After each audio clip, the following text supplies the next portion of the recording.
Et salut à tous, Freeplan TV, ce soir nous sommes en live sur Twitch, on est évidemment en live 24 heures sur 24 sur Discord, on est en replay à partir de demain sur YouTube, et on est surtout avec Nocif. Salut Nocif, comment tu vas? Mais ça va très bien. Et toi, Norse? Super, ça va super. On n'a toujours pas ta webcam, on n'a toujours pas réussi à résoudre ce problème.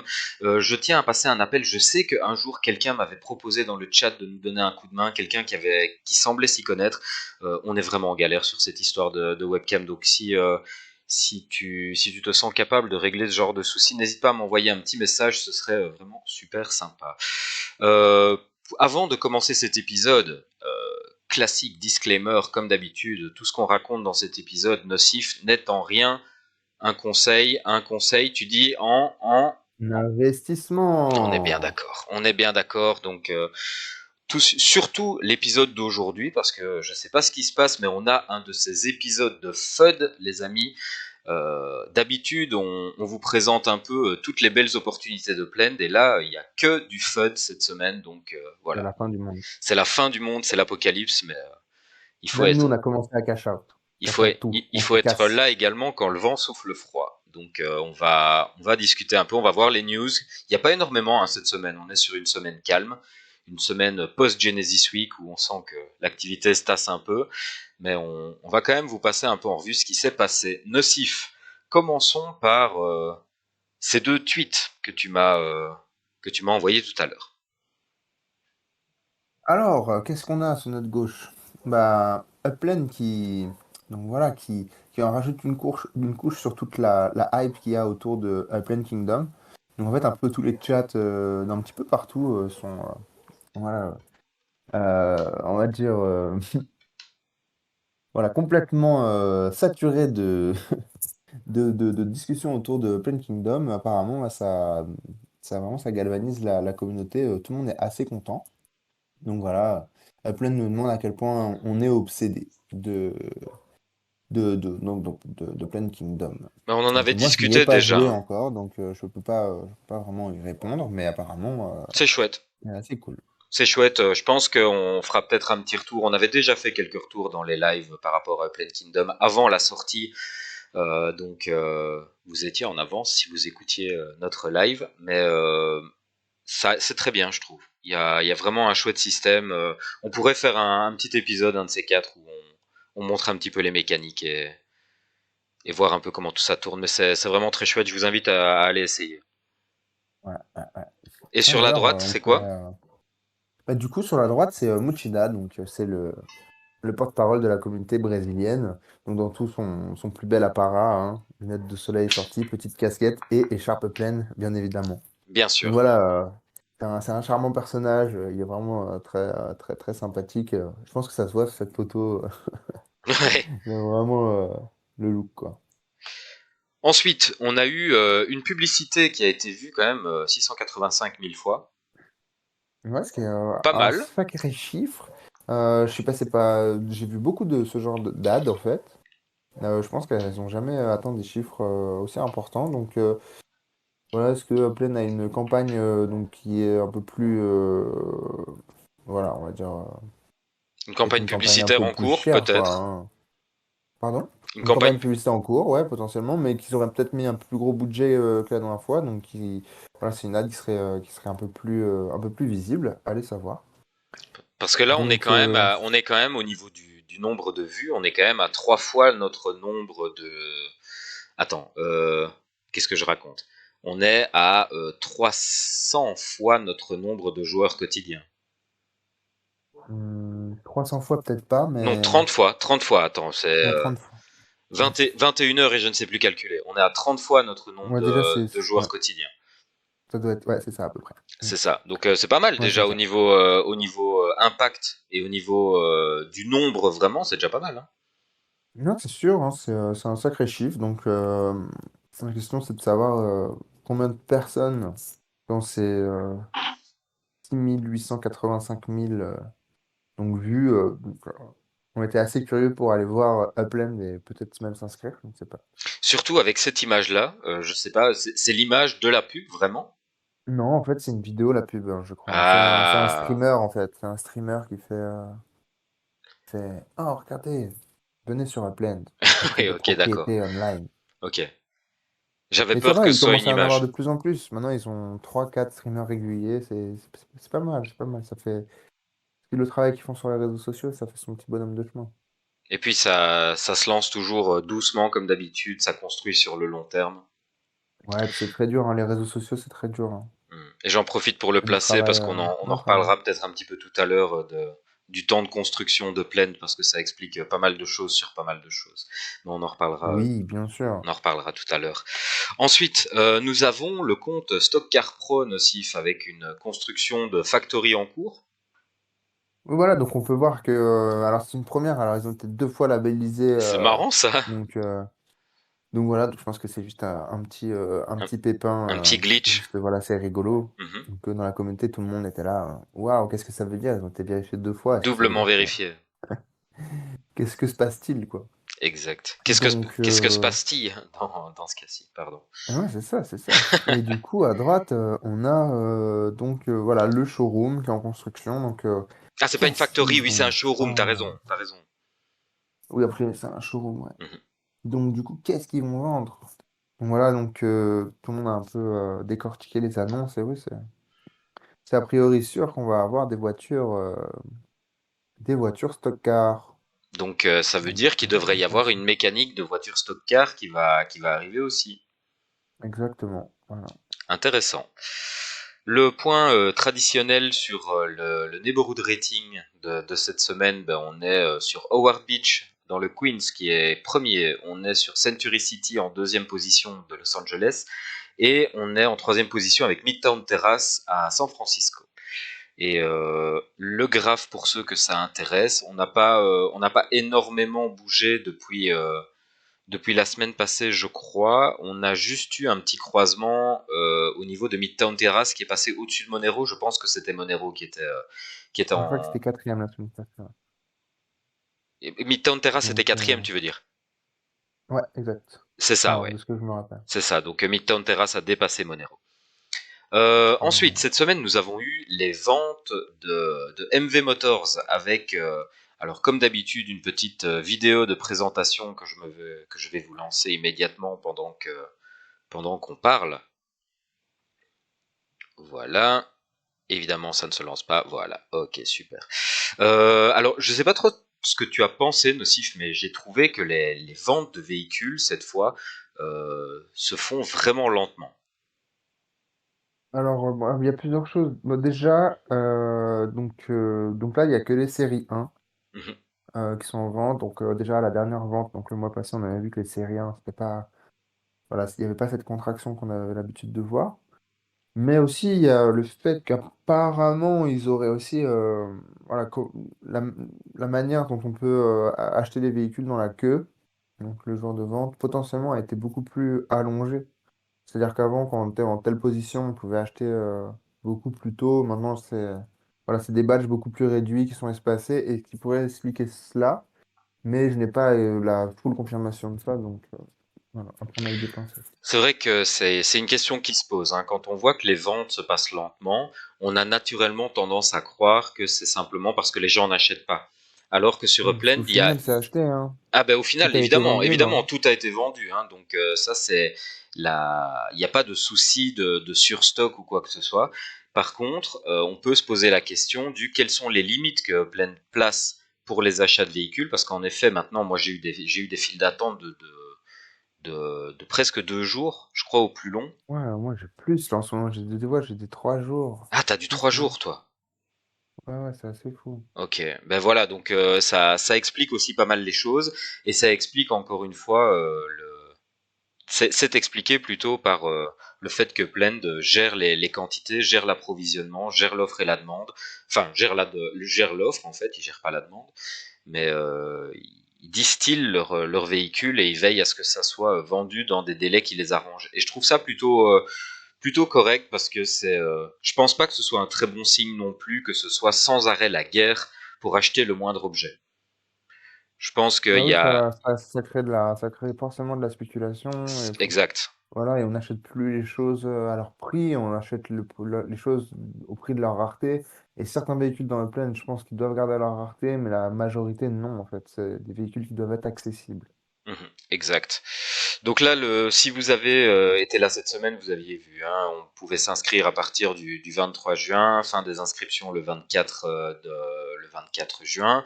Les ventes commençaient le 24 même à 18 h heure française et les prix, alors ils sont un petit peu petits ici. Attendez, je vais agrandir un tout petit poil ceci pour s'il me laisse faire. Ah non, ça ne me laisse pas faire. Ok, d'accord, magnifique. Donc je vais m'approcher un petit peu. Les séries 1 les plus chères étaient vendues à 280 000 EPEX pour 40 copies. On avait ensuite des séries 4 à 50 copies qui étaient vendues à 180 000 EPEX. On avait des séries 4 50 copies également avec... alors c'était sans le trim, c'est ça?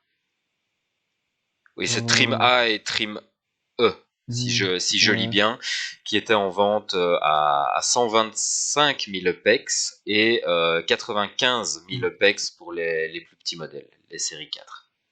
Ouais, c'est Trim R et E, quoi. C'est trim R et E, ah bah voilà. Oui, je devrais aller refaire ce test chez l'opticien, tu sais, où on te cache un œil, où on te fait lire des lettres Ah, minuscules. non, mais moi aussi, j'aurais pu lire A, t'inquiète pas. Ouais, non, je passe beaucoup trop C'est de juste, temps je devant un sais qu'il n'y a pas de ordinateur. A, c'est pour ça. Ok, super. Euh, et oui, petite vue de la factory, on voit tous ces véhicules en production. Je trouve ça toujours joli, moi.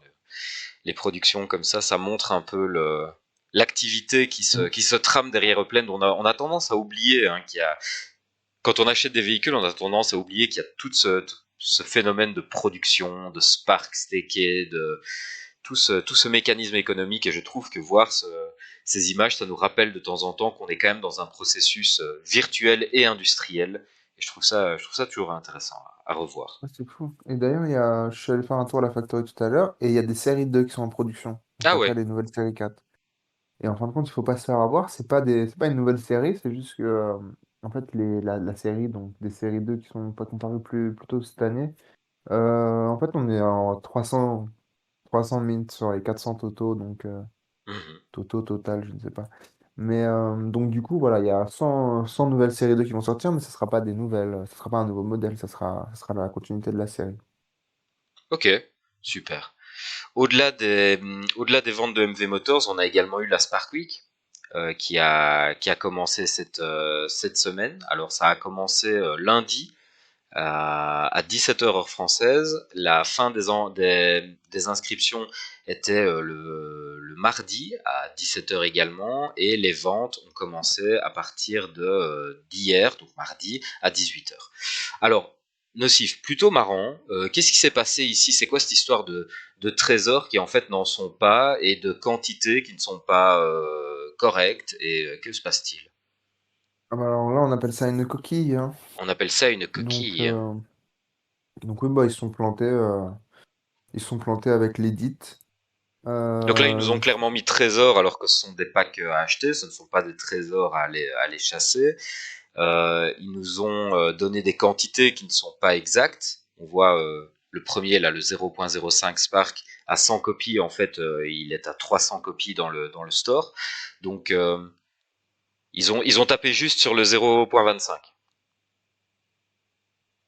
voilà, après, je me suis posé la question, et c'est vrai qu'il y a pas mal de coquilles en ce moment, mais il y a la Coupe du Monde qui est en train d'arriver féminine. Peut-être que c'est un gros event pour eux, je sais pas ce qui se passe. Tu penses qu'en Peut-être qu'ils en sont un peu. interne, il y a la pression pour la Coupe du Monde et qu'ils ont Ouais, c'est pas que ça a impossible, ouais. échappé à la vigilance?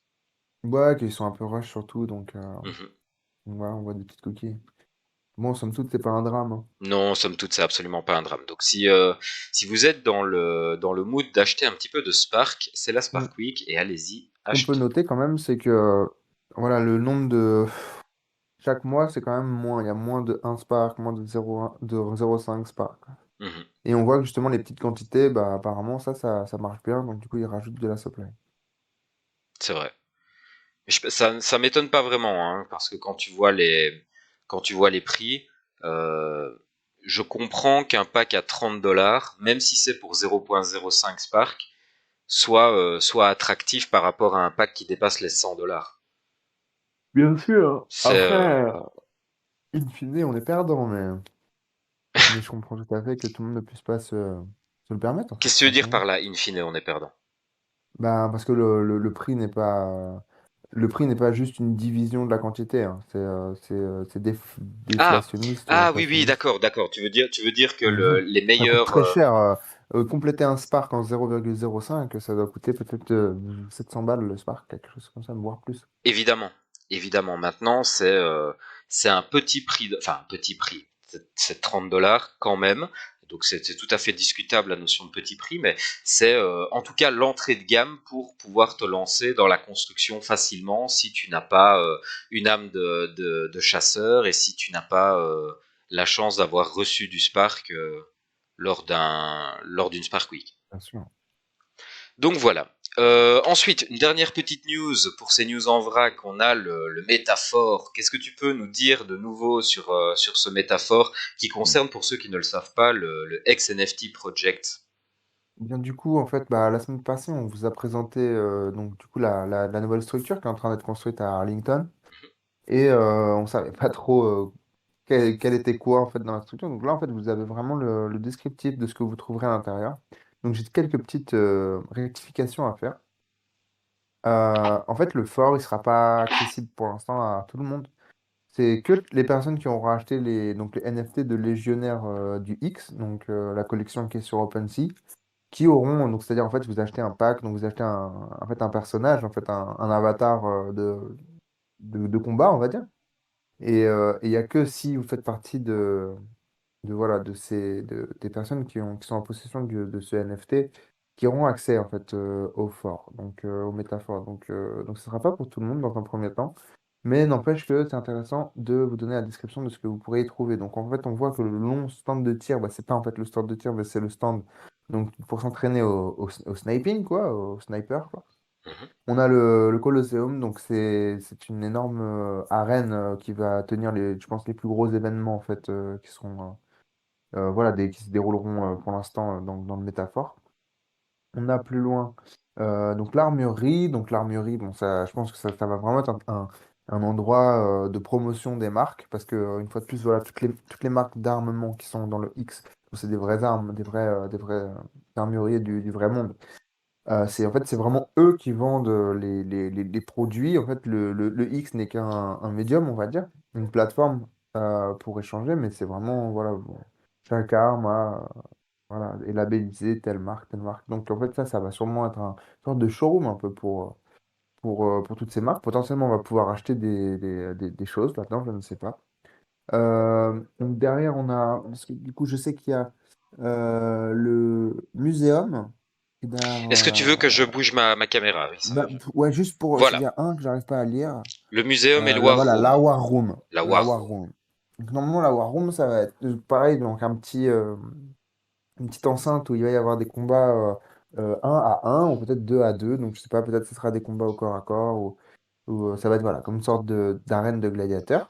Au fond, vous avez le muséum. Donc le muséum, en fait, c'est ce qui va vraiment tout vous décrire en fait tout le narratif du X qui passe par en fait c'est très lié à l'histoire, c'est très lié donc aux grands commandeurs qu'il y a eu dans l'histoire. Donc par exemple, on va avoir Attila, on va avoir Napoléon, genre, on va avoir Alexandre le Grand, ce genre de personnes, même Jeanne d'Arc. Euh, et du coup, en fait, tout le X tourne autour de ça, en fait. C'est vraiment... Donc, ça va être très, très imprégné de l'histoire. A priori, ça va être très, très donc, accurate. Donc, Précis. ça va être vraiment très précis, on l'espère en tout cas. Donc, voilà. Donc, vous avez la ROTC School au fond. Donc, ça, je pourrais pas vous dire trop ce que c'est. Recherche librairie. Donc, ça, je pourrais pas trop vous dire ce que c'est. Après, on a encore deux C'est un, ranges de, c'est de, de, de un, tir. c'est un learning center, le ROTC School. Ouais. Donc en Ouais. gros, c'est probablement là où il va y avoir les tutoriels, les didacticiels Ah, pour probablement, ouais. l'écosystème. Ah, malin. Donc après, on a les ranges de shoot. Donc là, voilà, ça va être pour les armes de poing et les armes automatiques, je pense. Donc on pourra aller s'entraîner là-bas. Et ensuite, il y a la driving quelque chose. Donc en fait, ça va être des courses de drone, si je ne me trompe pas. Mhm. Et donc ça va être... ah non, peut-être ça... Non, ça va être pour les cartes. Parce qu'en fait, ils ont des cartes aussi, le X. Donc des cartes un peu C'est le drone militaires, vous voyez. stadium où les courses de drones vont avoir lieu. Exactement. Et juste après, vous avez le Drone Stadium, où il y aura les marques de... Voilà, les drones. Et une fois de plus, voilà, ce sera des vraies marques de drones militaires, etc., etc. Donc c'est assez rigolo. Enfin, rigolo, je ne sais pas, mais en tout cas, ça fait son petit effet. Et ensuite, Stables, donc là, c'est Les un... étables, Qu'est-ce qu'il y a? Hippologie Class. mais c'est là où apparemment on Ah, pourra c'est... faire de la reproduction de chevaux. Oh là là! Mais dis donc, mais ça On va m'avance, pouvoir hein. faire des courses de chevaux et de la reproduction de chevaux. Donc je suis tout à fait impatient de voir si je vais pouvoir acheter du dopant sur le Mm. marché noir dans Upland pour encourager mon cheval à courir plus vite et gagner des OPEX. Voilà, ça a l'air très complet. Voilà, Très bien. Et voilà, et marrant. une fois de plus, ça, Mais beau projet le vraiment, XNFT, hein. ce sera vraiment la première devanture du jeu, mais voilà, ne vous faites pas avoir. Ça, c'est un petit peu le showroom donc d'un jeu qui doit être, en tout cas, à la mesure d'un Call of Duty, hein. Au niveau qualité de réalisation, tu veux dire. Gameplay, réalisation, tout, ça doit concurrencer. Voilà, ça doit théoriquement terrasser. C'est le but. Voilà, c'est la nouvelle C'est génération de étonnant en tout cas gaming. comme, comme concept, hein, quand tu vois tout ce que ce projet rassemble comme, comme type de jeu. Tu sais, tu as du jeu de combat, du jeu, bon, allez, on va dire sniper, combat, arène, tout ça, on va dire que ça rentre dans la même catégorie. Mais tu as toute une partie course aussi, avec les cartes, avec les drones, avec les chevaux. Je trouve ça marrant. C'est marrant d'essayer de diversifier ton jeu et de créer presque un univers en fait, hein. C'est ça. Ouais, ouais, c'est une très bonne idée. C'est vraiment une très bonne idée. Ensuite, bah écoute, tu nous clôtures les news en vrac par l'analyse de marché. Alors, qu'est-ce que nous avons cette semaine? Donc, petite chute à Manhattan. Donc, Petite on sueur passe froide. de... Voilà, ça fait depuis longtemps qu'on n'est pas passé en dessous des 30 dollars. Donc, bon, voilà, c'est significatif, ça descend. On a perdu quelques milliers de pex aussi sur le floor en Apex. Donc, on était à 67, quelque chose comme ça. On devait être à 33, 34 dollars la semaine passée pour le floor de Manhattan en dollars. San Francisco, c'est assez stable. Je pense que c'est le plus stable de tous. Donc voilà, ça ne bouge pas. 9 dollars le floor et 19 000, presque 20 000 dollars en Apex. Mhm. 20 000 Apex en Apex. Donc 20 000 Apex. Et à Londres. Donc Londres, on perd 1 dollar sur le floor en USD. En revanche, on prend presque 10 000 Apex sur le floor en Apex. Donc voilà, donc si vous regardez, vous verrez qu'il y a encore des propriétés à 25 000, mais en fait, elles sont bloquées puisque c'est un joueur qui est à Alcatraz et personne ne peut acheter ses propriétés. Elles sont pas, on peut pas les acheter. Tiens d'ailleurs, Donc voilà. que tu parles d'Alcatraz, il y a eu un peu de mouvement cette semaine à Alcatraz. Ouais, exactement. Apparemment, il y a eu une grosse descente de la part de Plaine. Donc voilà, ils n'ont pas fait de tri, hein. Apparemment, il y a vraiment des gens qui avaient complètement rien à se reprocher qui sont tombés dans le filet. Mais voilà, après 24 heures ou 48 heures d'attente, ils ont tous été relâchés. Après la garde Enfin, des à vue. personnes qui étaient innocentes, n'est-ce pas? Exactement, après la garde à vue, après la fouille au corps, tout ça, ils ont été blanchis, enfin, pour ceux qui n'avaient rien à se reprocher. Et voilà, donc tous ceux qui étaient bah, voilà, fautifs, je pense qu'ils dorment derrière les barreaux. Et pour terminer cette analyse de marché, on a la plus grosse transaction. Bah, à Manhattan, on est sur 425 dollars et 300 000 EPEX. À San Francisco, on est sur 99 allez, 100 dollars et 200 000 OPEX.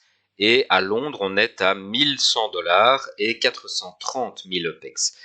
Hmm. Et Lombard Street pour 100 dollars, c'est quand même pas un mauvais prix, ça d'ailleurs. Non, c'est assez intéressant. Attends, mais C'est c'est assez parce que intéressant. j'avais pas vu encore le tableau, tu l'avais envoyé tout à l'heure et je l'ai mis directement dans le slide.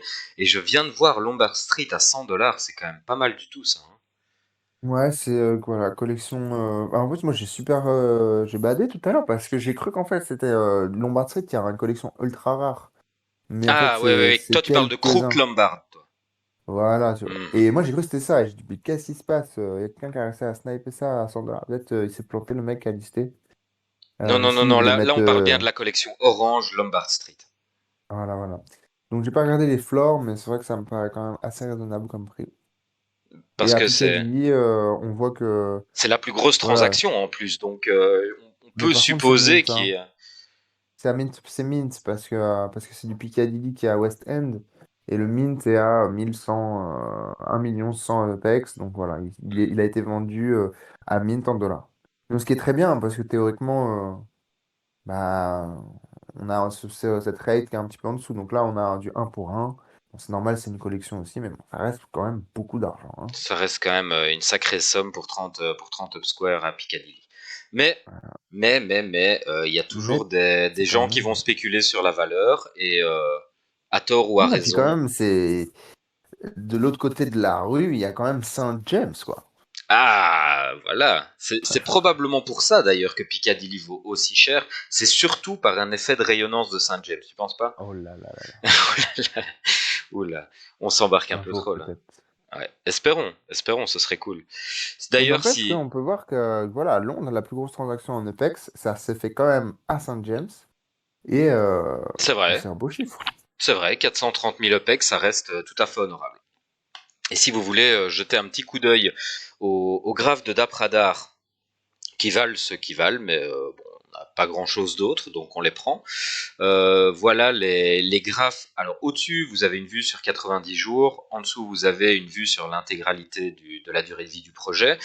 Bon, ben, je pense que là, on peut plus ou moins parler de plateau nocif, où Oui, c'est ça. on parle déjà de Bah, mouvements on voit un encourageants. sursaut On voit un potentiel. sursaut. Bon, allez, on va espérer un peu. On va être positif parce qu'après, il y a quand même des trucs pas très, il y a quand même des trucs pas très reluisants qui arrivent après. Donc, on va être positif et on va se dire, allez, peut-être un sursaut à partir de maintenant, peut-être. Bah, c'est-à-dire qu'on a vu ce plateau à 20 000 pendant des mois, et là, ça remonte gentiment. On est plutôt autour des 25 000, donc c'est quand même assez Utilisateur nouveau. quotidien, tu parles. Voilà. Mhm. Donc ça, c'est quand même assez... on voit que voilà, il y a une hausse qu'on n'a pas vue depuis très longtemps, donc c'est pour ça que ça fait potentiellement penser à un début de hausse. Et aussi au niveau des transactions, on voit que voilà, ça se répercute, voire c'est même plus significatif presque, on pourrait dire. Donc Moi, ce que voilà, je trouve assez faut intéressant, suivre. ce que je trouve assez intéressant sur ce graphe, c'est ce que je te disais tout à l'heure quand on préparait l'émission, Mhm, mhm. c'est la différence qui existe entre le point le plus haut et le point actuel chez les utilisateurs. Donc là, chez les utilisateurs, on était à 100 000 utilisateurs quotidiens au point le plus haut. On est actuellement à 25 000. Donc on est sur un divisé par 4. Et on oscille même entre 20 et 25 000 si on veut être conservateur. Donc on est entre divisé par 4 et divisé par 5. Et si on regarde le nombre de transactions qui sont effectuées, on se rend compte qu'en fait les transactions ne pâtissent pas autant. On était sur 550 000 transactions et on est aujourd'hui entre 220 et 300. On oscille à peu près dans cette zone-là. Donc là, on est à peine à diviser par deux. Donc ça nous montre que Upland a sûrement perdu des joueurs actifs quotidiens. Par contre, les joueurs qui restent sont des joueurs très actifs et des joueurs qui maintiennent à eux seuls, en représentant 20% de la population, ils tiennent à eux seuls plus de la moitié, je pense, des transactions effectuées dans Upland. Et ça, pour moi, c'est un bon signe. Ça montre vraiment l'enthousiasme de la communauté qui reste et le côté die-hard fan Ouais, des quelques joueurs des que gens nous qui sommes restaient, encore pour quoi. l'instant. On voit que c'est des gens qui se projettent quand même dans le Exactement, futur, hein. exactement. Alors, on va maintenant passer sur un sujet qui est un peu épineux, un peu complexe, un peu en rapport avec la blockchain, donc on va pas rentrer trop profondément dans le sujet, mais on voulait vous parler un petit peu de EOS parce que ces derniers temps, avec la Genesis Week, on n'a pas trop eu l'occasion de couvrir ça, et je pense qu'il y a quand même quelque chose d'important qui est en train de se passer au niveau de la blockchain EOS, et ça vaut la peine qu'on en parle. Alors, la première chose qui s'est passée, c'est ce tweet de la communauté EOS Sweden, donc le validateur suédois de EOS, la communauté qui s'occupe de ça. Bon, ben, finalement, ils mettent la clé sous la porte. Donc, en gros, ils nous expliquent avec un tweet que après 5 ans de bons et loyaux services, ils arrêtent leurs activités qui sont devenues trop coûteuses et qui prennent trop de temps. Pour ceux qui ne Tellement le... violente cette Et image. l'image est ultra violente, hein, c'est vraiment fou. Tu sens l'amertume des gens derrière, on peut comprendre. Hein, ça fait 5 ans que tu Mhm. dédies ton temps et ton énergie à un projet, et ce projet n'est pas rentable et donc doit s'arrêter. C'est évidemment frustrant. Pour ceux qui ne le savent pas, le système de EOS est basé sur, au niveau de la validation des transactions, le système est basé sur un ranking, donc un classement. Et il y a un certain classement à atteindre pour pouvoir être rentable et pour toucher une partie des commissions des frais, et donc d'être rentable simplement. J'ai regardé tout à l'heure sur blogs.io. Il y a évidemment les top 21 validateurs qui, eux, gagnent des belles sommes, qui sont sensiblement dans la même fourchette, c'est-à-dire entre 1100 EOS par jour et 900, de mémoire 947, mais je ne sais plus. Enfin bref, il y a une petite fourchette comme ça allez, entre 1100 et 950 EOS à aller chercher pour le top 21. Ensuite, si vous avez la chance d'être entre le top 21 et le top 63, là vous avez encore une chance de gagner. Le 63e, je pense, gagne encore 100 EOS. Le 22e, lui, il en gagne 500. Donc il y a vraiment une perte assez forte des gains si vous chutez dans les classements. Et au-delà de la place 63, si vous passez à 64, là vous voyez il y a peu, voire plus de gains du tout. Donc ça, évidemment, pour ces nœuds et pour ces gens qui souhaitent s'investir dans la validation EOS, c'est compliqué d'être rentable. Et à mon avis, c'est ce qui s'est passé ici pour EOS Sweden. Donc c'est dommage. Maintenant, ils étaient bas dans la liste des validateurs. Ils travaillaient pour le réseau, donc c'est une perte. Mais c'est une perte modérée de par le fait qu'ils étaient plus bas dans la liste des validateurs. Donc je sais pas trop si on peut dire ça parce que c'est quand même triste. Il y a plus qu'un validateur qui est perdu. C'est un groupement de développeurs qui travaillaient sur la chaîne, qui amélioraient les services, qui faisaient de la recherche de bugs. Donc l'écosystème en général, il perd à voir partir un validateur. Par contre, un validateur qui part, on peut le voir de l'autre côté et se dire que c'est potentiellement un validateur qui rentre. Voilà. Donc ça chacun prendra un peu son avis là-dessus. J'ai une petite capture si vous voulez aller voir sur leur site. Hein, vous pouvez googler leur nom, EOS Sweden, et vous allez tomber sur leur site et vous avez une petite lettre d'explication qui vous explique un petit peu le pourquoi de cette situation. Si ça vous intéresse, allez jeter un petit coup d'œil à ça. Je rappelle que le lien avec Upland, c'est que Upland est développé sur la blockchain EOS. Donc ce qui se passe sur la blockchain EOS est indirectement répercuté, voire répercutable sur Upland. Et on pourra éventuellement discuter un petit peu de ça après quand j'aurai terminé les annonces sur EOS. Ensuite, on a Block One. Block One, c'est une société qui a finalement fondé, qui n'a pas fondé EOS. EOS a été fondé par le directeur de Block One. Block One est une société qui a été montée par la suite, qui est en fait un accélérateur de projets Web3 et qui est pour l'instant un petit peu sur le feu des projecteurs parce qu'ils ont été mis en cause par l'ENF. Alors l'ENF, c'est l'EOS Network Foundation, qui est une organisation sans but lucratif qui a pour objectif en fait de superviser le développement et la décentralisation du réseau EOS. Lorsque Block One, donc ce projet-ci dont je vous parlais en tout premier, avait fait son introduction de coin, donc son ICO en 2019, si ma mémoire est bonne, ou 2018. Tu te souviens de Sif 2018 ou 2019? Ah, 2019, je crois, c'était. 2019. Ou ah non, 2019 c'est quand 2018. ils ont 2019 c'est quand ils ont été condamnés et 2018 c'est quand ils ont sorti le token, je pense. Bref, ils ont fait une Ouais. ICO, mais en même temps l'ICO a duré super longtemps. De mémoire, cette ICO elle avait duré 1 an et demi ou quelque chose comme ça avait été super long. Et en fait, il y avait eu à l'époque des promesses de la part de Block One, comme quoi il réinjecterait apparemment 1 milliard de dollars dans le développement de la blockchain EOS.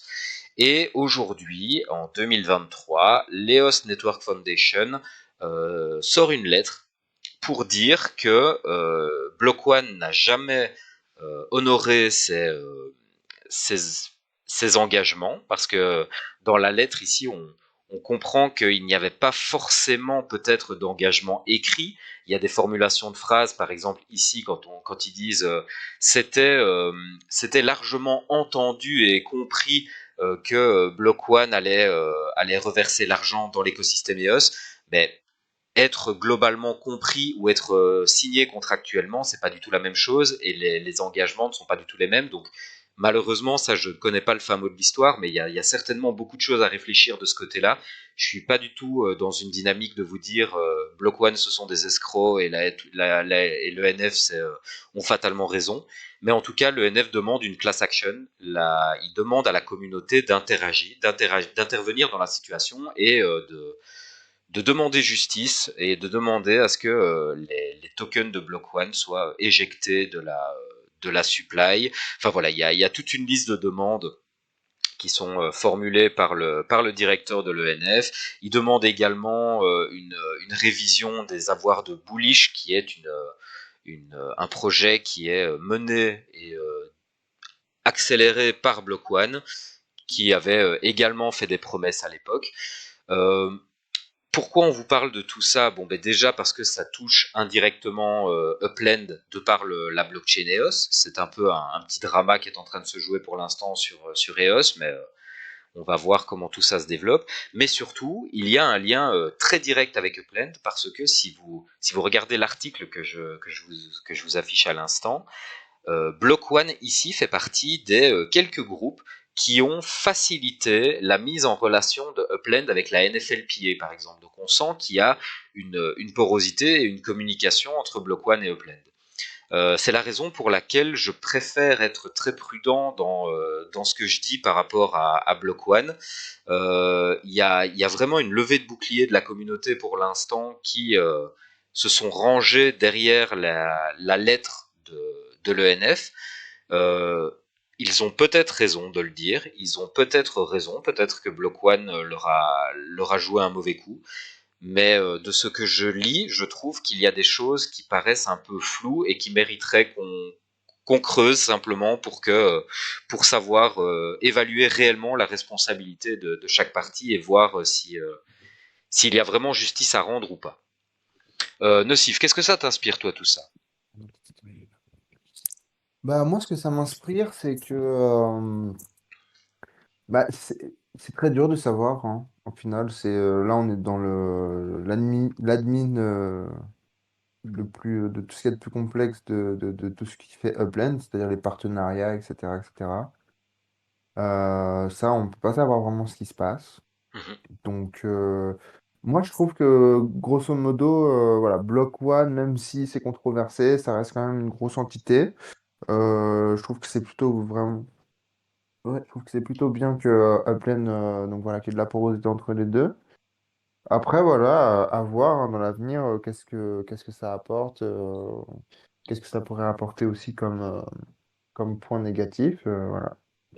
Ça, c'est l'avenir qui nous le dira. Voilà. Et mais le risque quand même de tout ça finalement, c'est que la blockchain EOS perde en traction au niveau des validateurs et que le nombre de validateurs se réduise euh, assez drastiquement et finalement qu'il y ait une perte de décentralisation.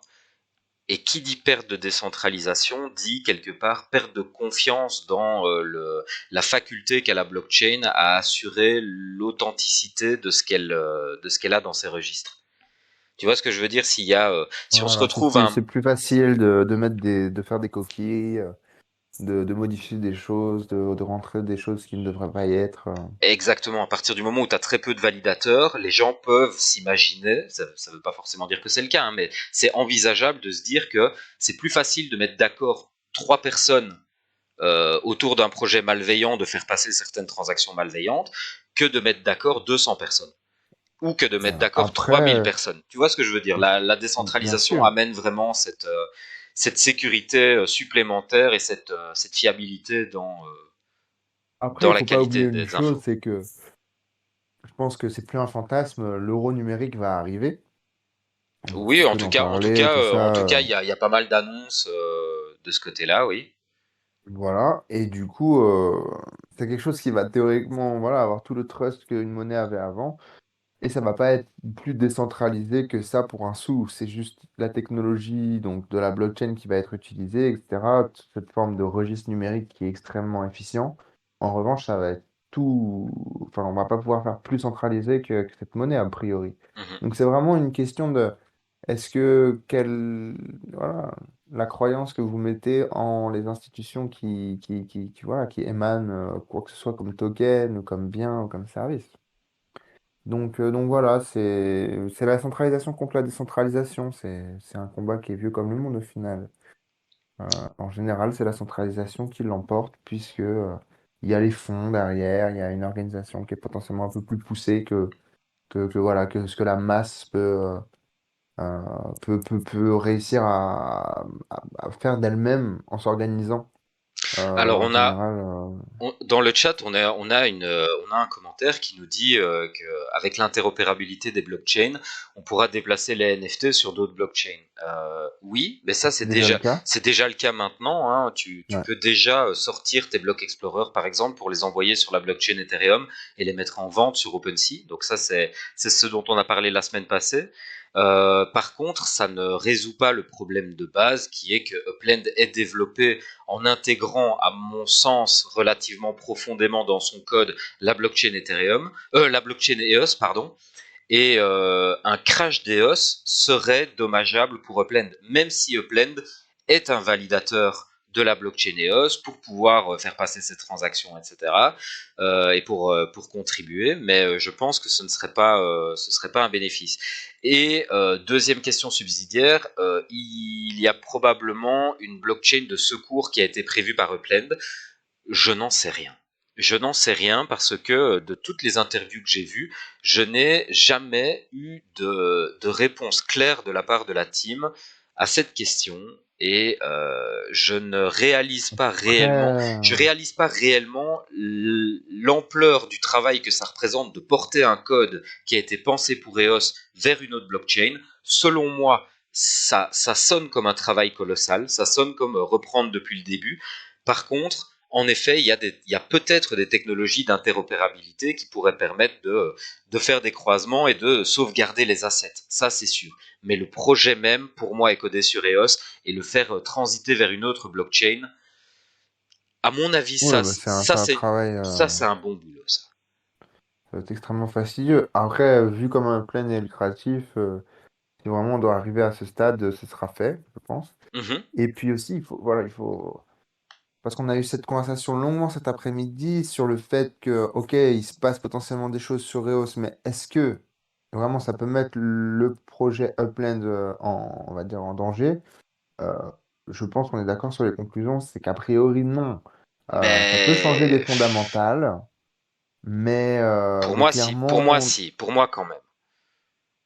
Mais oui, le projet, comme tu l'entends, dans la décentralisation. Mais après, penser que si EOS est moins centralisé, moins décentralisé qu'elle l'a été auparavant, moi personnellement, je continuerai à faire confiance à l'équipe qui gère Upland.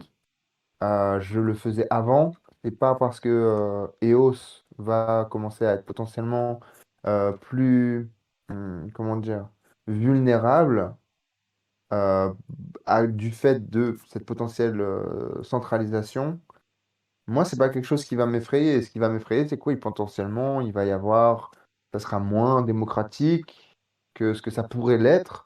En revanche, tous nos systèmes d'aujourd'hui, tous les systèmes sur lesquels il y a très peu de systèmes décentralisés sur lesquels en fait, on interagit aujourd'hui, hein. Quasiment tout est centralisé, extrêmement centralisé, et le monde tourne. Donc, moi, ça ne m'inquiète pas plus que ça Mhm. dans le sens où je pense que la plateforme, elle peut tout à fait continuer son bonhomme de chemin et devenir ce qu'elle pourrait devenir. C'est-à-dire voilà, une plateforme au centre de voilà, cette révolution technologique qui va Là, potentiellement avoir lieu. mhm. Moi, je suis pas très inquiet à ce niveau-là. C'est Mais vrai qu'on perd de la démocratisation, donc Mais moi, en fait, je te rejoins sur le point de Upland est tout à fait au fait de ce qui se passe sur la blockchain EOS. Et si ils perçoivent un risque, je ne doute pas du fait qu'ils vont prendre les bonnes décisions. Ça, j'en suis vraiment convaincu. mm, Il y a pas de souci de ce côté-là. Maintenant, prendre les bonnes décisions et les mettre correctement en œuvre, parce que, enfin, il arriver à faudra relever le les faire. défis de la mise en œuvre sont Ah, deux choses différentes. Maintenant, je il pense que le faut. jour où Plaine voudra, admettons pour une raison X ou Y, voudra quitter donc EOS, on sera tous bien cramponnés à notre siège, hein, parce que Mhm. voilà, il faut que ça se passe bien. C'est clair. Et il faut pas perdre de vue aussi qu'au niveau métrique, la blockchain EOS n'est pas encore une blockchain qui a l'air désuète. Il y a quand même des transactions enfin, au niveau métrique, les transactions par Oui, seconde, c'est là, je pense rapide. que même si ce que tu viens de dire, je pense que tu pourrais même le dire autrement. C'est quand même une blockchain extrêmement performante Oui, aujourd'hui. ça reste une blockchain performante, ça reste une blockchain en matière de coût qui est pas la plus délirante qui soit. Il y a des avantages à être sur EOS encore aujourd'hui. Il y a quand même du développement qui est prévu. Il y a eu des annonces, la mise à jour Antelope dont on vous avait parlé, qui Mais devrait. ça reste quand même dans les top 5 des blockchains les plus performantes, on est d'accord. Au niveau Euh, des... là, au niveau des tops, moi, je m'avancerai pas trop parce qu'il y a tellement de D'accord. blockchains et si tu veux commencer à comparer les métriques, tu peux toujours trouver des trucs. Mais en tout cas, dans les grosses blockchains, elles ne déméritent pas au niveau des métriques. On va dire ça. Donc, Ouais. ça, Donc c'est Upland est un. quand même très bien sur EOS, ne vous inquiétez pas, hein, Et il faut pas oublier aussi que pour l'instant, le marché des cryptos est quand même en ébullition. Alors, à la hausse, à la baisse, ça dépend un peu du moment, mais on sent qu'il y a quelque chose qui couvre pour l'instant. Et ce genre de dossier, c'est typiquement le genre de truc que moi je vois souvent arriver dans les phases d'indécision de marché, quoi. oui. Donc ça, Non, ça sent, il y a du mouvement, on sent des choses. et On sent des choses. on sent un peu cette ébullition de marché. Tu as vu évidemment cet article fantastique dont toute la communauté pleine parle, Nocif. Oui, alors, Alors, attends, bah, c'est rigolo parce que c'est... je vais envoyer le lien dans le chat. Comme ça, si certaines personnes veulent lire l'article, libre à vous. Mais vas-y, je te laisse débriefer. Non, ce qui est rigolo, c'est que bon, carrément... Bon, j'avais déjà lu cet article donc au début du mois, il a paru le 8. Mais c'est en fait, c'est quelqu'un de mon entourage en fait, qui est venu avec cet article, donc ça m'a fait assez rire. Je me suis dit, Mhm. bah, c'est marrant, vous n'arrivez pas... Personne n'a accès aux bons articles Blend. Par contre, dès que ça FUD à un max, bah du coup, on dirait que tout le monde s'y intéresse. Donc ça, je trouve ça Exactement, assez rigolo. exactement. Donc voilà. Mais Donc cet ça, c'est une article, tendance. Pardon, excuse-moi de te couper, mais c'est une tendance terriblement bien sûr. naturelle chez l'humain, ça, hein. Oui, bien sûr, bien sûr. Mais On aime le drame. je me souviendrai toute ma vie en 2017, je discutais un peu Bitcoin avec des gens autour de moi, et moi j'étais plus ou moins convaincu par l'idée, et ces gens en fait ne l'étaient pas trop, et ils ont absolument rien dit pendant toute la phase où le Bitcoin explosait. Ils se sont tus pendant une bonne partie de 2018, et au moment où Bitcoin est arrivé à son bottom, ils m'ont dit, tu vois ton Bitcoin. C'est de la Ben, merde.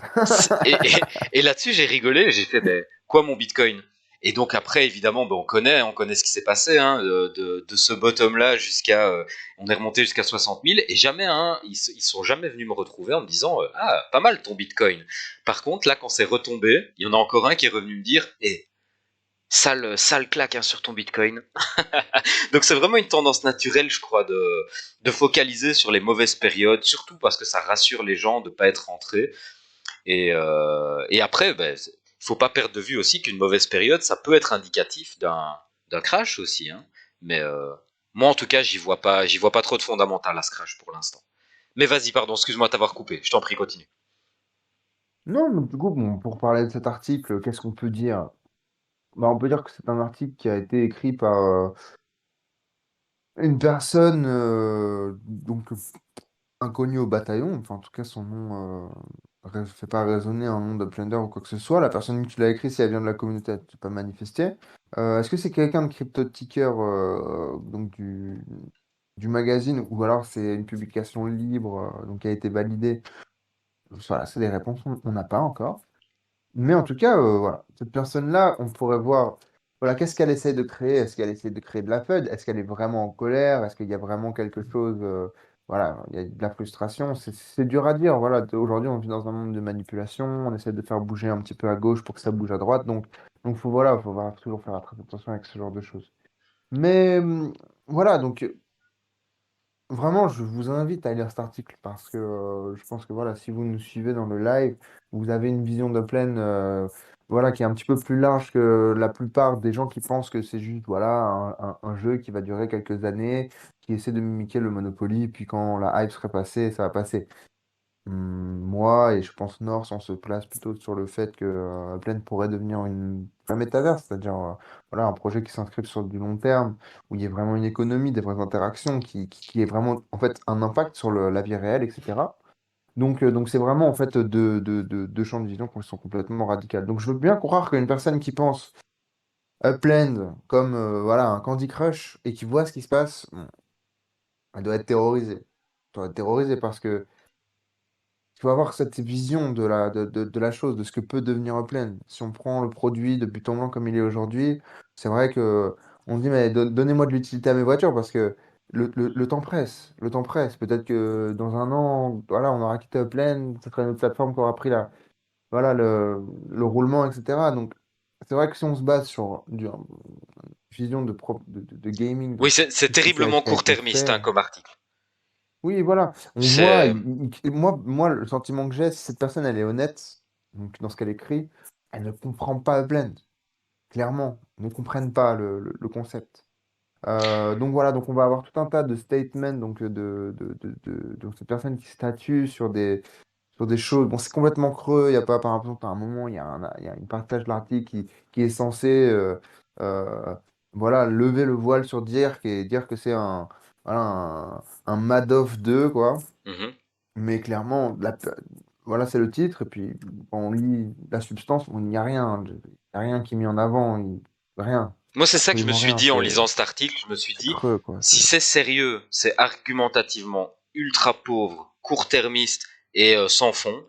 Sans vision. Et si tu es en fait moi je connais pas CryptoTicker donc je t'ai même posé la question, je t'ai même dit est-ce qu'ils ont une ligne Bah, après, éditoriale je veux un pas peu vous dire de bêtises, mais cynique a un priori, peu ils sont partenaires en pleine. mais ouais mais C'est vrai que c'est rigolo. j'ai du mal à comprendre ça et s'ils ont voulu faire quelque chose de cynique ou d'un peu second degré ou tout ça, je trouve ça excessivement mal fait parce il y a vraiment un doute qui plane et c'est mal rédigé si c'était ça l'intention. Oui, peut-être que c'est juste un pur article de FUD.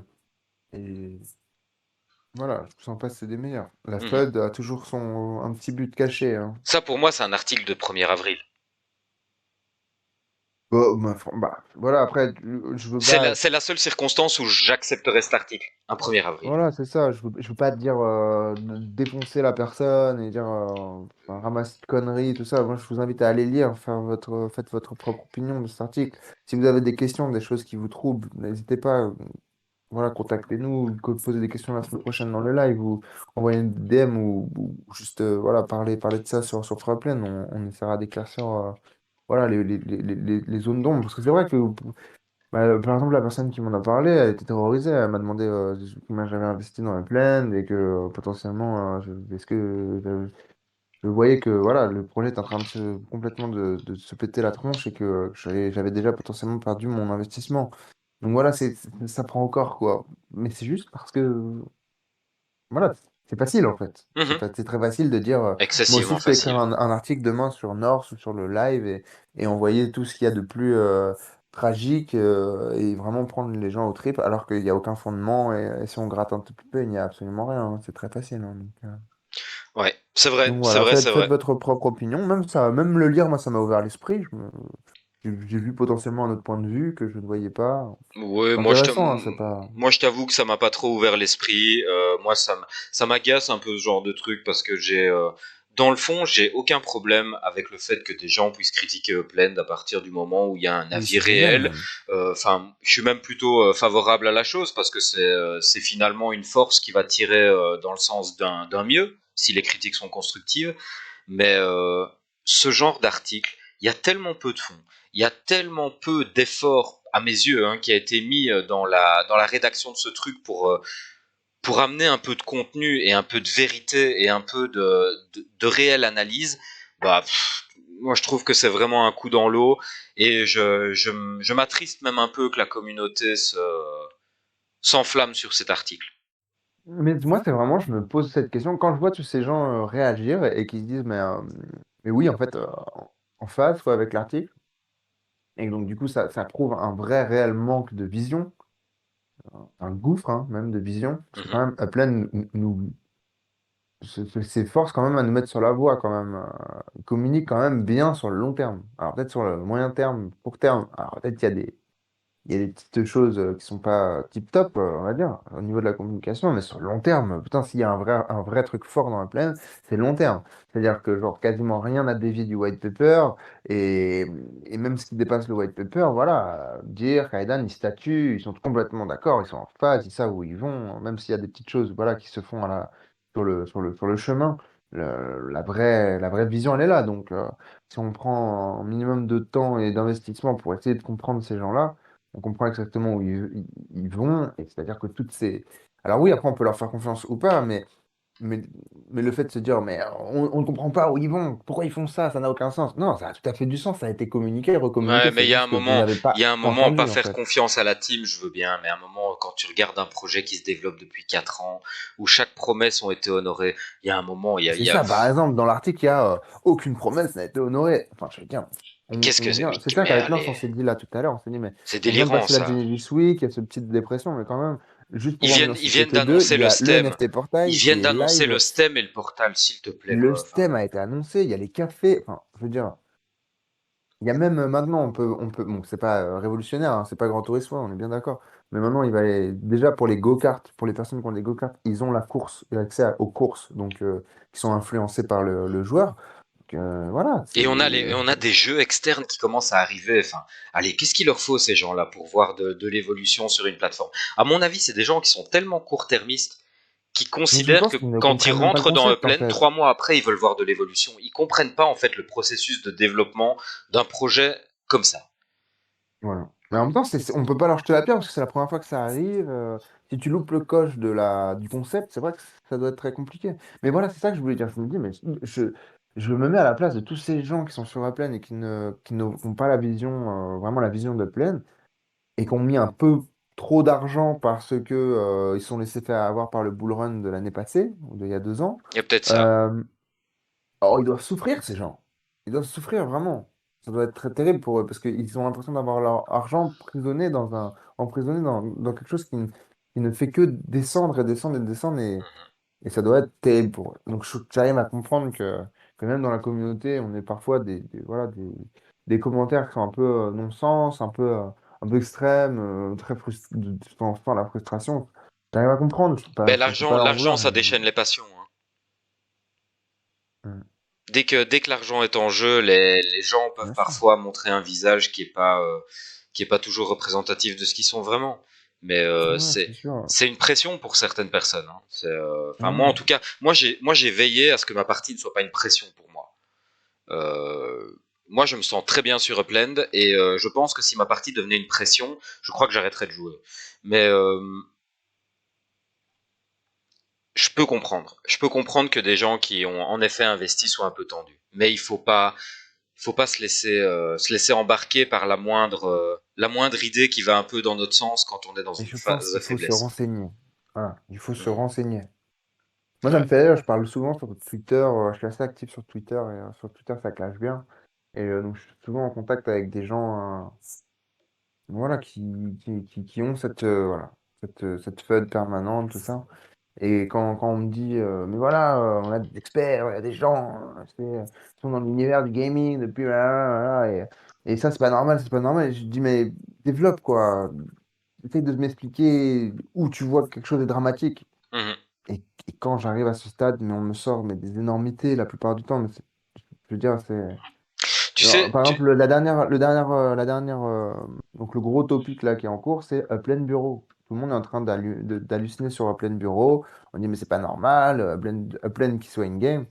Mais en fait, c'est la suite logique des choses. Upland vendait des choses dans le store. Mais comme elle vendait des choses dans le store qui étaient des choses qui aujourd'hui nécessitent la manufacture, c'est normal que ça rentre par voilà, les procédés in-game. Enfin, Et de, c'est une logique pure, mais simple. oui, et puis, Il y a pas à fantasmer là-dessus. C'est normal, c'est la suite logique. Et il y a et des gens qui sont en train d'halluciner là-dessus, qui ne comprennent pas, qui ont l'impression que. Et je leur dis, mais vous vous rendez compte, Upland, ils ont le grip sur la plateforme. Ils peuvent, si vraiment ils voulaient déconner, mais ils pourraient déconner, mais à plein régime, mais sur des choses qu'on ne verrait même pas. Et qu'est-ce que vous êtes en train de vous focuser sur Upland Bureau parce qu'ils ont quelques propriétés, donc ils touchent les earnings, c'est des earnings qui vont pas. c'est ridicule ça. Give me a break, give me a Non, break. non, Donc ça c'est veut dire, en absolument fait, si on ridicule. écoute ces gens, en fait, Upland, c'est même pas qu'ils mettent la clé sur la porte, c'est que ils touchent plus leurs ordi, quoi. Moi, je vais te dire un truc. Tout le Je vais te monde, dire un bah, on truc. fait plus rien, quoi, parce que... Les earnings que Upland gagne avec c'est quoi? Ces six malheureuses propriétés. Enfin, c'est de ça dont Non, on. j'ai regardé, il y a quand même pas mal. Il y a quand même pas mal, parce Il y en a que combien? Allez, ils ont un... vas-y, fais-moi Bah, mal. en Il y en fait, a combien? voilà, en fait, c'est un compte qui pèse 70 millions, ok? Ouais, Mais sur ces 70 millions, ils ont 40 000 en cash flow, donc en OPEX. Donc, ces ok. OPEX, ma foi, ils rapportent rien, hein. Mhm, Donc ils ont quand même 30 000 lions d'OPEX, d'actifs, on va dire. mhm. Donc ça, bon, forcément, donc ça doit, du coup, c'est du mint, donc ça représente un chiffre. Ça Moi, je vais te représente un dire un chiffre. truc. Je vais te dire un truc. Hein. De ma vision, que Upland prenne quoi? Allez, on est en train de parler de quoi? De 500K, 500 000 EPEX par mois ou un truc du genre. C'est de ça dont on est en train de parler. Non, et puis moi, comme dès le départ, quand le Plan est arrivé, moi, je les vois comme une entreprise, c'est une administration. C'est le Donc début de voilà, alors c'est pas l'administration pour aussi moi. décentralisé qu'on aimerait pour l'instant, Qui mais prennent ça ces reste 500, l'administration à pleine. qui Je veux prennent dire, ces si c'est 500K une... et qu'ils Et les qu'ils mettent les dans prennent, l'administration. Mais bien exact, sûr, exact. mais bien Enfin, je veux sûr. dire, penser qu'ils vont prendre 500K et se dire, oh, trop bien, on va les cash out en dollars, ça va être génial, on va pouvoir, je sais pas faire quoi avec. Enfin, je veux dire, faut comprendre, De toute quoi. façon, Faut comprendre, tu crois vraiment c'est qu'avec ridicule. l'argent que Upland fait sur les ventes de PEX, tu crois vraiment que c'est ces 500K qui vont faire une différence? Bien Non, mais sûr que c'est non. ridicule, Mais bien je veux sûr que dire. c'est ridicule. Et en plus, ces 500K, ils vont tourner dans l'économie du jeu et in fine, ils reviendront à la communauté. Enfin, Bien sûr, le bien débat sûr. est clos. Le débat est clos. Enfin, c'est des questions qui n'ont pas de sens, ça, pour moi, tu vois. Voilà, donc voilà, il y a des débats. Par exemple, le fait qu'ils puissent vendre en dollars, ce genre de choses, voilà, ça lève des débats et je comprends. Mais, mais voilà, regardons tout ce qui a été accompli et à quel point genre, le produit est délivré. Mettez ça dans une balance et mettez après genre, les activités de plein bureau dans une autre balance. Si vous arrivez à la faire ticker, cette balance, mais bravo, parce que c'est pas possible, il y a pas assez de poids, je veux dire. Demande à CryptoTicker, t'inquiète, ils vont te faire ticker ça, tu vas voir. Ouais, ouais, bah, c'est ça, c'est rigolo d'ailleurs, ce Ouais, nom, crypto-ticker. exactement. Enfin Ouais, voilà, ouais, ça ouais. c'était le coup de gueule un peu qu'on avait à faire sur ce petit fun de marché là qu'il y a pour l'instant, mais il y a quand même des raisons, il y a quand même des raisons d'être un peu tiède hein, sur le marché pour l'instant, qu'on se comprenne bien. Hein. Le marché n'est pas au top de sa forme, on est bien d'accord avec ça. Par contre, euh, Félicitations. par contre, c'est pas la peine d'en remettre une couche, quoi. Enfin, je veux dire, c'est des mouvements de marché, on a déjà vu, regardez n'importe quel graphique, regardez sur les temps longs, enfin des marchés, des Ça monte, cycles ça de descend, marché, il ça y a monte, ça ça tout le descend, hein. temps. C'est pas la peine de venir poster des articles en disant, on vous l'avait bien dit, regardez, ça baisse et en fait, il y a rien qui va. Enfin, non, arrêtez. Ouais, non. Il y Après, a, moi, je trouve ça plutôt positif, in fine. Je trouve que c'est, voilà, toi, tu on vois que dit ça toute déchaîne les entreprise, passions. voilà, toute entreprise qui a passé un certain level a tout le temps des détracteurs, en fait, qui se pointent. Parce qu'il y a un marché aussi de la détractation, je sais pas si on peut dire ça comme ça, mais il y a tout un marché derrière. La FUD, c'est un marché, comme on vous a répété beaucoup de fois. La FUD, c'est des manipulations, c'est un outil de manipulation de marché extrêmement puissant quand il est bien manœuvré. Il y a toujours des gens qui capitalisent sur ça, donc il faut vraiment faire attention à ce que vous entendez, les intérêts des gens qui vous parlent. Voilà. On pourrait vous demander même nos intérêts à nous, quels sont vos intérêts? Nos intérêts à vous parler, c'est sûr qu'on va avoir un côté plus rassurant parce que nous, on est impliqués sur la plaine et on veut que ça marche, donc on va essayer d'être un maximum vraiment objectif avec vous. Je pense que c'est vraiment le but qu'on a. Mais en revanche, voilà, on reste humain et on va avoir tendance voilà, quand même essayer de, de regarder du point de vue d'Upland. C'est-à-dire, on n'est pas neutre non plus. On est Upland au final. Moi, c'est ce que je dis souvent. On dit oui, mais Upland, machin. Je dis, mais n'oublie pas, tu es Upland aussi. Hein, tu as de l'impact, tu en auras de plus en plus. Arrête de vouloir toujours voilà, décharger ta responsabilité sur Upland Me, qui, à mon avis, fait un travail quand même très très bien. C'est-à-dire, on est un peu tous responsables. Et Upland te donne aujourd'hui des outils pour justement t'émanciper de la plateforme, avec tout ce qui est les business, etc. C'est-à-dire, oh, que rajouter de plus, quoi? C'est Ouais. vraiment compliqué. Écoute, je pense qu'on va s'en arrêter là pour cet épisode. Je pense qu'on aura bien compris notre point de vue sur ce genre de choses et ça paraît normal en fait. Hein. Ça va venir. Il va y en avoir de plus en plus du Et FUD comme voilà. Mais ça. regardez les articles de détractation des détracteurs d'Apple, par exemple. Enfin, vous allez rigoler. Ben, je sais pas en fait si les gens rigolent vraiment. Moi, je pars du principe Non, que mais si je veux c'est dire pour dire vraiment, du c'est. mal, si c'est pour dire du mal, autant pas dire. Mais Non, c'est pas qu'une séquence, c'est, je veux dire, si, en sachant le produit qu'est Apple, voilà, on va quand même retrouver des détracteurs qui ont un discours, mais complètement terrible et destructeur, en fait, sur Apple, alors que, hmm, enfin, voilà, ça reste des produits, je ne vous parle pas de toutes les nuances, mais juste du produit en tant que tel, ça reste des bons produits, et il y a quand même des gens qui vont vous dire que c'est de la merde, et que c'est une catastrophe, et qu'il faut surtout pas acheter. En fait, vous entendrez, dans n'importe quel cas de figure sur Terre, vous entendrez toujours tout et son contraire. Et là, exactement. on y arrive sur Upland, gentiment, parce que voilà, je pense qu'on a passé ce cap. Et moi, je trouve que c'est un signe plutôt encourageant, même si ça paraît complètement fou. Je trouve que des gens qui se décarcassent à apporter du FUD sur la plaine, bah, c'est que quand même, ils font l'effort. C'est pas quelque chose. Voilà. Si c'est vraiment quelque chose qui n'a C'est aucun du sens, travail, monsieur. c'est du travail. Ouais, Ça reste du ouais, travail, ça ouais, reste un ouais. effort, etc. Ça prend. Voilà, voilà quoi. Ouais. Enfin bon, bah écoute, vu que le FUD fonctionne pour l'instant, on vous invite à ne surtout pas vous abonner à notre chaîne YouTube. On vous invite à ne surtout pas être présent mercredi prochain. Ouais. Et on vous invite surtout à ne pas être actif sur Discord. Ce serait vraiment le mieux. Comme ça, on finit cet épisode Caché out. FUD jusqu'au bout. Euh, Caché out, les gars. Caché out. On fera ça exactement. tout. Exactement. Et d'ailleurs, j'étais en mode métaverse et je vais vous dire au revoir en mode non métaverse, tellement c'est le FUD cette semaine. Et, euh, Ouais. et on ne vous dit dès lors pas à mercredi C'est prochain. terroriste. Et on va faire l'inverse du M de métaverse. Oh non, on va faire un vrai M pour finir, alors que je fais d'habitude le W de Wetaverse. Voilà. Donc bon ben, blague à part, à mercredi prochain à tous et merci d'avoir été présents avec nous. Ciao Nassif. Ciao, ciao. Ciao Bonne les gars, semaine. ciao.